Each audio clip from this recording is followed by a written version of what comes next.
This is Black Mental Health Matters. I'm Dr. Kerry-Ann Williams. I'm a psychiatrist practicing in Massachusetts. And this is a podcast that's about everything related to mental wellness in the Black community and beyond. And speaking of mental wellness, my guest today is the president and CEO of the Black Mental Wellness Corp, Dr. Nicole Cammack. I'm going to add her to the podcast now. So Dr. Nicole Cammack is a licensed clinical psychologist, speaker, media contributor, and the president and CEO of Black Mental Wellness Corp. She received her bachelor's degree from Howard University and her master's and PhD in clinical psychology from the George Washington University. Dr. Cammack is passionate about mental health awareness, treatment, and reducing the mental health stigma, particularly as it relates to Black communities. And this passion is what led to the development of the Black Mental Wellness Corp, which aims to increase access to evidence-based information and resources about mental health from a Black perspective, and to highlight and increase the diversity of mental health professionals, as well as to decrease the mental health stigma in the mental health community. Her work has been featured in Huffington Post, Essence, People Magazine, Good Housekeeping, Salesforce, and Cosmopolitan. In addition, she was recognized as a 40 under 40 honoree with the Leadership Center for Excellence. So welcome to the podcast, Dr. Cammack. Thank you so much for having me. I am happy to be here with you today and to have this discussion with you and for your audience as well. Yeah, so tell us a little bit about yourself and the work that you do. Yeah, so I am a licensed clinical psychologist. You kind of read off a lot of what I do. But what I will say is in every setting that I've worked in and things that I've done, I've always been passionate about mental health, specifically for the Black community. That is what I feel like my passion and my purpose is, and both in getting the information out and trainings and workshops and all of the things we do, but also to help create safe spaces for Black people. So I have like multiple roles and jobs. I work with veterans in a medical center. I also do some private practice work where I have the joy of working with couples, women and men and families. And then I am president and CEO of Black Mental Wellness. And through our organization, we are 4 licensed clinical psychologists who really got together because there was a need in the community. And we try to provide, we want to be like a hub. And so we have a website with tons of free information and resources about mental health, wellness, coping strategies, resources, books, websites, all specific to the Black community. We do trainings and workshops, both for the community and with organizations, consultations. And then we also have a few other things. We have a national training program, which is like the thing that makes me most proud, because part of diversifying the field means creating space and opportunities for people to get the experiences they need to get in the field. And so we work with undergrad and graduate students through our mentorship program. We have internship programs, and then we have ambassadors. And then we do an annual conference, all specific to Black mental health. Oh, you guys are doing a lot. Oh my goodness. How long has this been in existence? Well, we became incorporated in 2018. Things kind of moved quickly from there. I want to say like 2020, they just took off. And so we started out with a slow build. We were doing some work in Detroit schools and working in a program, Saturdays in the D, which was so cool because we got to do it together and really being able to work in the community. And then during COVID, it sort of took off in all the ways. So even with our training program, we started with 3 mentees the first year. There was 3 mentees, 3 mentors, and we rocked it out. And that very next year, we had over 100 applications. And so we felt this pull of like, we want to take everybody. We can't like say no to anyone. And so that is what prompted us to expand and invite mentors from the field so that it wasn't just us doing the mentorship. And so we are so fortunate to have mentors in mental health and behavioral health fields who are volunteering their time to mentor the next generation of mental health professionals. So that is how we've been able to expand, has really been the support of the community. Wow. So at this point, are you guys looking for mentors or? Oh, yes. Oh, this is perfect timing. Actually, thank you so much for bringing that up, because In March, it's March now. So Yeah. this month, we will be putting out the application for more mentors. So each year in March, we release applications and sort of, just put it out there. If you're interested in mentoring a student, please fill out an application. And what it requires is that you meet with your mentee twice a month. That's it. And then they develop a relationship. You're able to figure out what that student needs, what the goals are, how to sort of keep that mentorship relationship growing. We also like to connect with our mentors. And so we started doing I want to say like quarterly activities or bonding with the mentors, even virtually. And then mentors have also been crucial to helping us provide monthly didactics to our trainees. So all of our trainees get access to monthly didactics, which is great because it's another way of building community. They're able to hear what's happening in the field, and then they're getting information that is relevant for both graduate students, undergrads, and those that are like in that in between, waiting to apply or go into their first job. And so our mentors have been key in helping us to deliver those didactics as well. Wow. And so now, is this just for psychology trainees or social work counseling as well? And okay, so you get matched. Do you Psychiatry, get matched like a nursing. mentor for what you're? Okay. So now that we've expanded, we've been trying to be more intentional about that. So even with mentors, we've expanded beyond just psychologists, for example. There we have nurse practitioners and social workers and licensed marriage and family therapists, because we really want to provide exposure to the range of ways that people are doing this work. And then if we have students who, when they're applying, it feels like they would be a good fit for this person, we try to match them. We're not always able to do that, but we do try to match them with someone that's related to what they're interested in. Our mentors also help as part of the interviewing process of mentees. And so they're also able to, when they're interviewing, sort of see like if there are students who have similar interests or that, that have similar interests, they're able to identify a student that they would like to work with. Wow. And so the mentoring, that's been since 2020 as well, or from We before? started 2019. 2019 for the Yeah, mentoring. Wow. so So it's it just might been have growing been and growing. actually 20. I need to double check that actually, because it might have been 2018, the very first year. That was something that was core to this process. And just to give you a little backstory, when I first thought of the idea of Black mental wellness, I sort of took a journal to work, and every day I was writing and exploring what this thing will be. Mentorship was always a part of it. Training students was always a part of it, because when you get to a certain level, I feel you have a responsibility to create pathways to allow other people to come behind you. I was a first generation college student, and a lot of things that I had to navigate, it was trial and error. And then it was mentors who helped pave that way for me and made it a little easier. And so we all at Black Mental Wellness shared that passion of taking on students and mentoring. And it's all free. Students will ask us in the interview, do we have to pay you? Nope. The only thing you have to do is pay it forward. When you get to that point, you make sure you're helping people that are behind you come forward as well. Wow. So who are the other folks that are involved in your Yeah. corporation? My team. So we have Dr. Danielle Busby. She's currently located in New York. We have Dr. Jessica Henry, who is in Maryland, and then Dr. Dana Cunningham, who's also in Maryland. We're all licensed clinical psychologists, and myself, Dr. Busby, and Dr. Henry all went to George Washington University together, and we had the same advisor, although we were at different times. I started first, then Jess, and then Danielle. And then Dr. Cunningham was staff at the postdoc that I did at the National Center for School Mental Health. And so when thinking about Black mental wellness, something that I love about our journey is that I also thought about, representation, that this wasn't a path that I was meant to take alone. Part of expanding how we look at mental health is seeing people that look like us.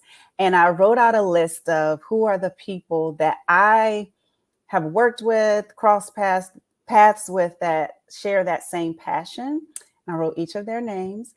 And when I posted about Black mental wellness, I just posted the logo. They each reached out to me.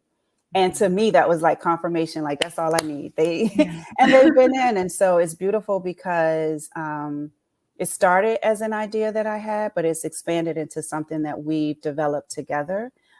Everyone is able to bring in their passion, their expertise, their knowledge of different areas. And it's just beautiful the way that it works. So Dr. Cunningham leads our training program and she leads it. I mean, all of our interviews, putting the information out, didactics, serving as a training director in all ways. Like if something comes up, problem solving, she's the one that's that first line of contact. Dr. Danielle Busby is our community partnerships. And so when people reach out to us, I would like to work with you. She helps to make those connections and she is the perfect person for it because she's very good at talking to people and really networking. And then Dr. Jessica Henry does a lot of our programs and developing things that we do through Black mental wellness. And so we have a journal coming out. We have a workbook coming out. Those are things that have been under the guidance of Dr. Jessica Henry. Wow, wow. So some more resources yet to come. More resources yet to come. Yes. So some of you are located in different places. Is the organization like located in one particular state, or what is the kind of? Are you in Detroit or no? So, right, we're not even in Detroit, actually. Okay. So, I guess headquarters would be considered Washington, D.C., which is where I am located. Okay. And then, right, so two people in Maryland, but they're like 15 minutes from me. And then Danielle is in New York. When we started out, she's from Detroit. And I feel like we really kind of got our start there in a lot of ways because we were a part of this ongoing program that was, I guess, designed to help enhance school and academics. And they had students doing different things on Saturdays and they wanted a mental health component. So students were doing dance and swim and all of these other activities to enhance their education that they got Monday through Friday. And then we were the mental health component. Danielle was key to helping us establish that partnership. And we traveled to Detroit multiple times. A lot, actually. We traveled to Detroit to do these in person. So it was beautiful to go to the city multiple times. It started to feel like, like we knew what we were doing there, a community, but it also spoke to those initial building phases of Black mental wellness and really seeing like, this is the need. And now we're like motivated even more to fulfill that need. Wow. And so there's just so many resources on the website. It was just amazing. And the other thing that kind of pulled me in was this conference. And I wanted to know a little bit more about what is this conference about and who is it for? Like who would be the kind of the best candidate to like kind of attend this conference? Yes, that's a great question, actually. We started the conference in the pandemic. Of course. Of course, right? It was like we're all home, but part of it was that so much was happening and we saw a need to just bring people together to talk about Black mental health. We often got invited or still get invited to speak on platforms. And sometimes, you speak and you're like, this just isn't there. I don't know, like we felt like there was something missing, that we didn't want to just get our voices out through other people's platforms or what their intentions were, but we wanted to bring like-minded people together to just educate all of us. So we started the Black Mental Wellness Virtual Conference, and it was really a space to just think about how do we bring light to topics that are specific to Black people. So that means the community, that means students, that means professionals of all ranges. It's mental health advocates, it's those who want to learn about mental health. Maybe you're dealing with mental health, has a family member with mental health. It's for everybody.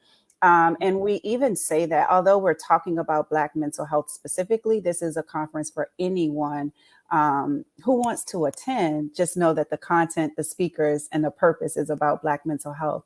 And so, we've addressed different topics such as mental health in the church. And we think about specifically what are issues and things that are happening in the Black community that people that are challenges. We talk about aging and what is that like, and having people who reflect different demographics being on that panel. We've done like a barbershop and a beauty salon where we had just people from the community. We had barbers, we had hairstylists, makeup artists, like just get together and talk to people as if you're in the salon, because we want to make it accessible. We don't want it to feel like I'm the expert and you have to listen. No, no, no, no, no. You're the expert on you and your experiences. And so we want to highlight issues that are happening in the Black community and have everyone speaking on that.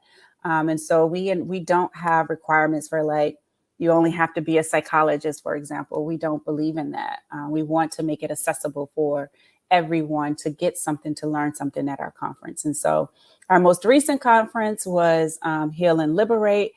And I'll also say each year we do like a different theme. So the first year was like Black movies. The second year was Black songs.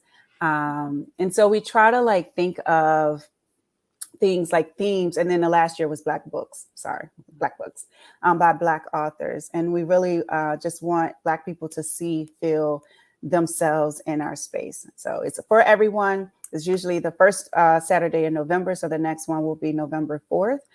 We haven't finalized the name yet, but we will be looking at trauma and thinking of different ways of addressing healing in the Black community that are not based on current strategies.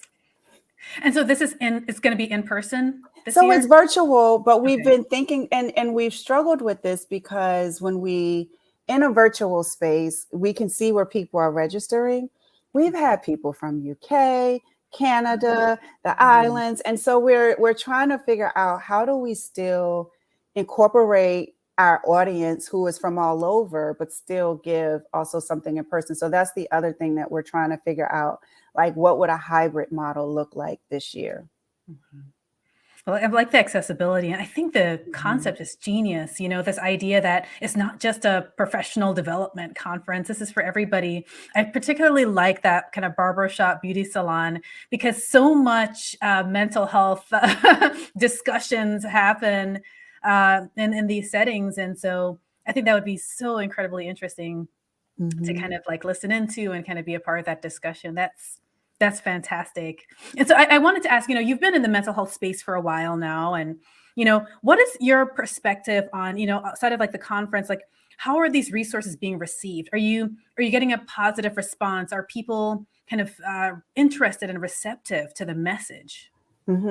So we have been getting a positive response. And I think, just in seeing the response we've been getting, what it's taught me is that, yes, there's a stigma that exists in the Black community, but Black people were also looking to be seen, to be heard, to have something that didn't feel like external to them, where they could read it, and see themselves in it. So when you talk about even like the barbershop or beauty salon, but the barbershop, having Black men be able to talk about being vulnerable and what is that like, and challenges that they face, they see themselves. And so I don't think that it's just that the stigma existed, is that the stigma existed, but there also weren't resources and approaches that incorporated Black people, that centered on the experiences of Black people, that used our language.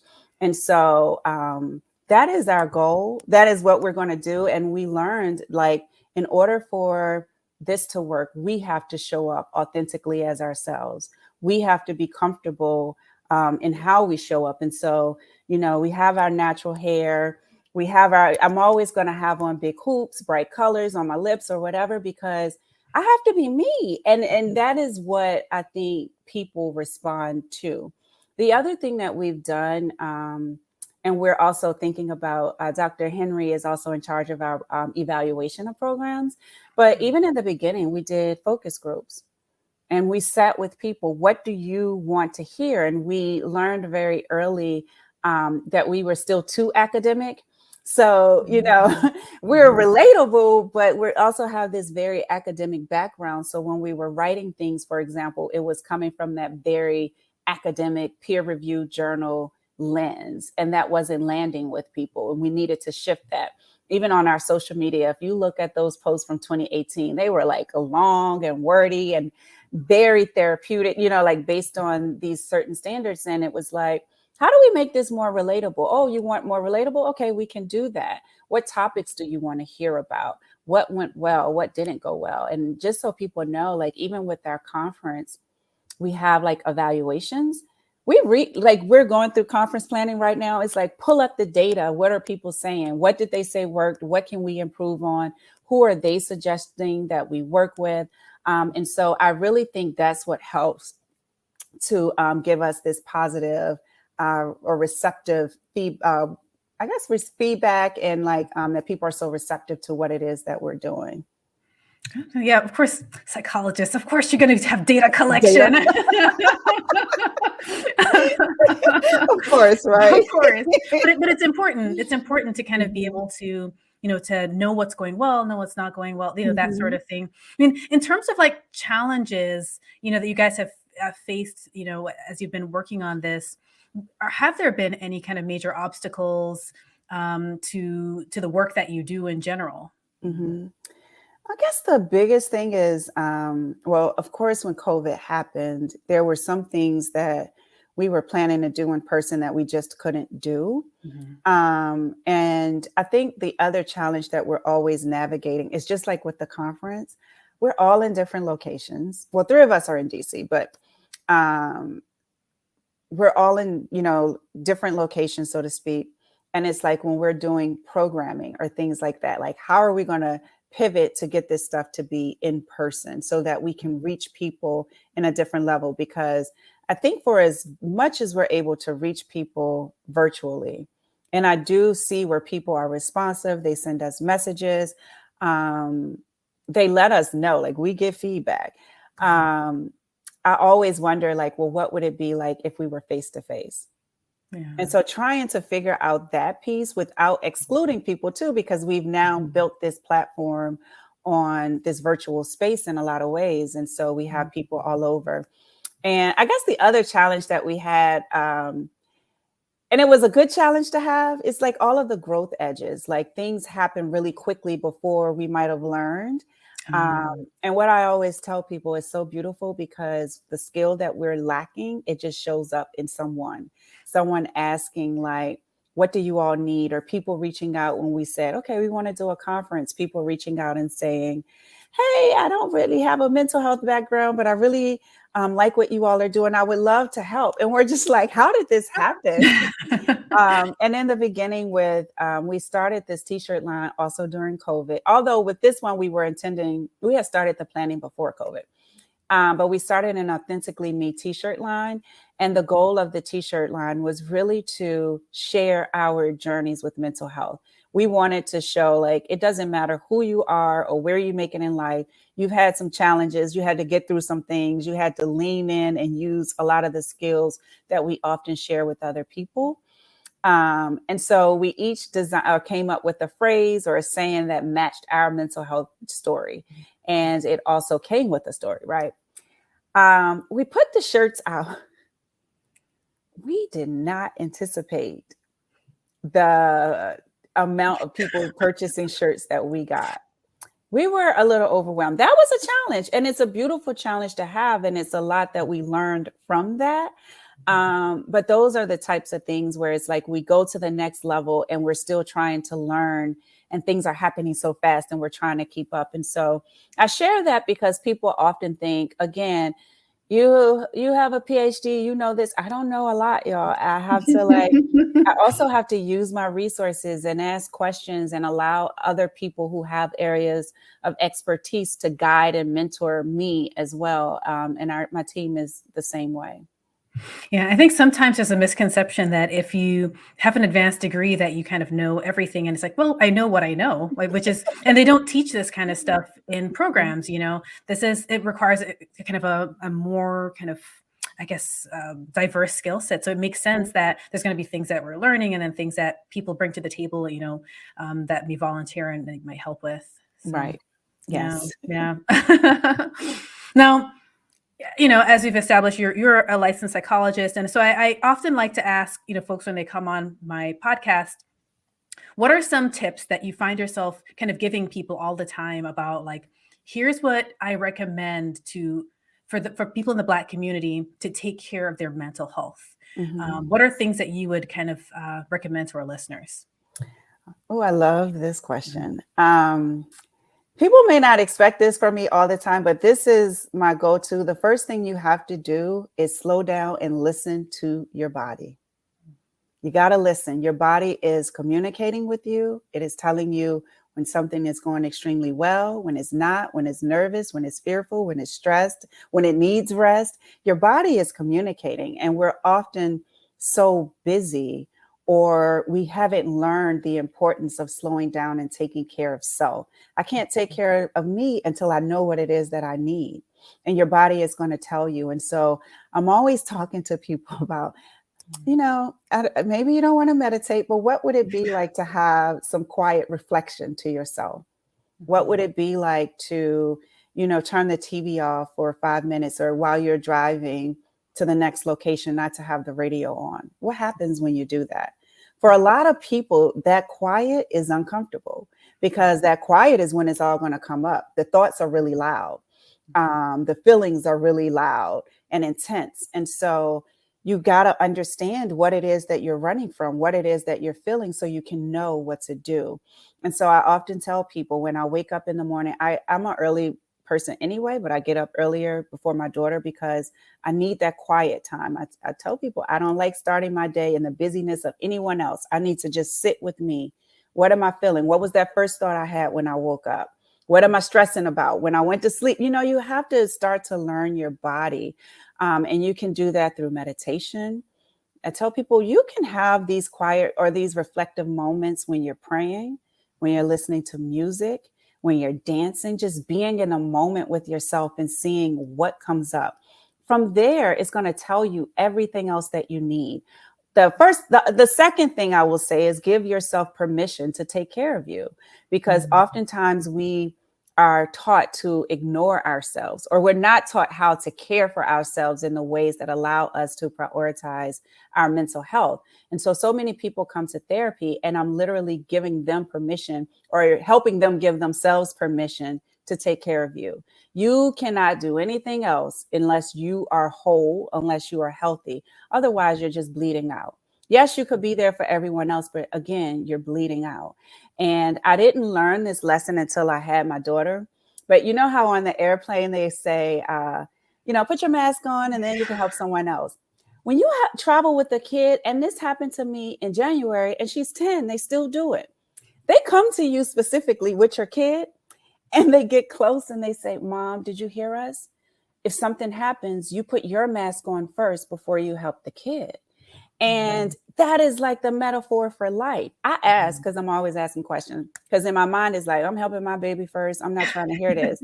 And it's because things can happen really quickly, and Mhm. you can lose consciousness. And so you have to be able to get it on, and then you're more likely to be able to help that child, versus if you pass out, what's going to happen to you. That is the Mhm. metaphor for life. So take care of yourselves. That can be reading, it can be journaling. I love yoga. I feel like it makes me listen to my body. You're going to think about what you're putting in your body. Your nutrition is a part of your mental health. Drinking your water is a part of your mental health. Exercise is a part of your mental health. And then think about your community. Who are the people that you're connecting to? That's Mhm. important. What is their energy like? Who do you go to when you need support, and who can really be there to support you? And who are your safe people? Because for everyone, it may not feel comfortable to share what you're feeling, or those hardships, or those challenges, or where you might be struggling. But I hope you have someone that you can trust. And just starting with that person, and then always opening yourself up to therapy if it works for you. I get everyone doesn't want to go to therapy, but if you're comfortable, try it out. So those are some strategies. And then always thinking about what are your strengths. I have people think about when you felt the most like yourself, when you felt Mhm. happy, when you felt like you were like knocking it out in life. What were you doing? Who were you around? Who were you around? What types of things, what was happening in your life? What type of activities were you doing? What were you not doing? Because that's also important. Yeah. Um, and then that starts to give you some of those coping strategies that might be more meaningful to you. No, I like that. I like that last one, with thinking about kind of reflecting on when things were going well, what were the Mhm. things that supported that, Mhm. and what were you doing? And I like that you mentioned paying attention to yourself, like kind of getting more in tune with yourself, because I think, I mean, and I think a lot of people in the Black community, as a matter of survival, we're kind of taught to just Mhm. ignore that pain in your knee, just kind of barrel through, ignore the headache, go to work, because you can't afford to sink. You can't afford to slide. Mm. Just it doesn't matter if you're feeling sick, just show up, kind of this idea of not just you know, kind of that feeling of being attuned, yes, but I'm still going to do this anyway. So over a period of time, you just begin to lose those signals. You don't pay attention to them anymore. Mm. So you're right, like you kind of stop, slow down, and pay attention, and you think, oh my gosh, Mhm. um, I have been ignoring all these things. So I Yeah. think I really think that's a great tip for folks, and for us in the Black community in particular, Mhm. who have been conditioned to kind of push through regardless of what's going on. Yes, we have been conditioned to just endure, and that has helped us to survive. But survival is not enough anymore.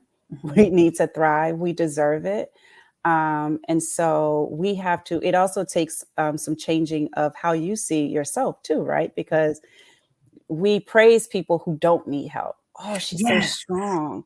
Oh, he made it through. Did you see? And it's like, yes, but Mhm. I wonder at what cost. Right. I always wonder, like, at what cost, because I see it in therapy.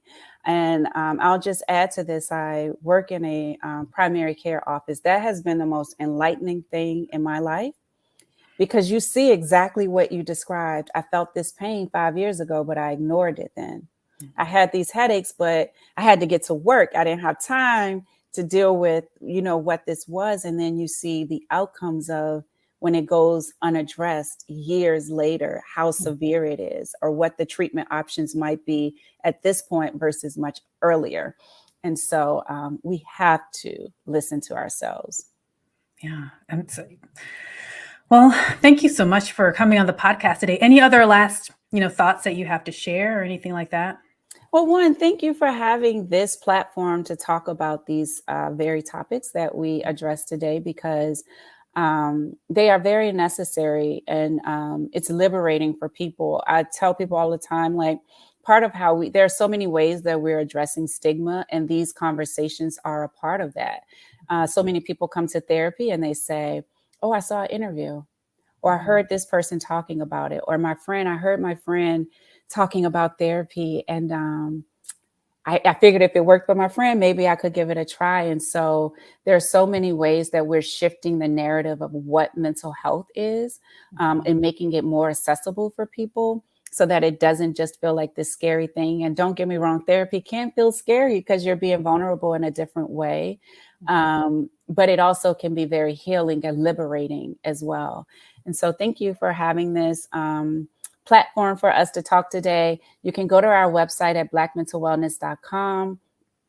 We also are on Instagram at Black Mental Wellness. And each week we try to put out different content related to mental health and making it more accessible. So different tips and things about mental health, just education and things like that. But thank you for this opportunity. Sure. And listeners, guys, check out the website. I did, and I was just amazed. After checking out the website, I was like, okay, I need to send a message and ask someone to come on my show. So I thought it was really amazing. There's a lot of resources. There's fact sheets that have been Mhm. written. There's just a lot more than even that we had time to talk about today. But for those of you listening, you've been listening to Black Mental Health Matters. I'm Dr. Kerry-Ann Williams. Today we were talking about Black Mental Wellness Corps, and my guest today was Dr. Cammack. So thank you for joining me today, and have a wonderful week.